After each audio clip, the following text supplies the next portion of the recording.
Bir marta payg'ambarimiz shunday deganlar: Allohning shunday bir ismi bor. Kim bu ismni duosida ishlatsa, duosi ijobat bo'lmay qolmaydi.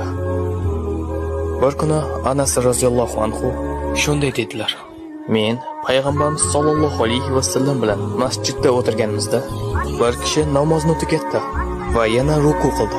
Keyin esa sajda qildi.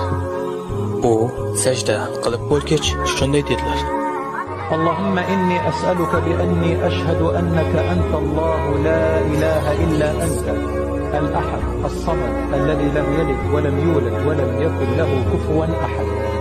Va u Allohdan so'rashni davom etdi. Payg'ambarimiz o'girildi va u kishiga shunday dedilar: Sen Allohdan uning eng buyuk ismi bilan so'rading. Agarda kimdir Allohdan shu ism bilan iltijo qilsa, Alloh unga javob beradi. Agar kimdir shu ism bilan nimadir so'rasa, Alloh beradi. Alloh buni ikki xil yo'l bilan qiladi. Alloh javob beradi yoki o'sha narsani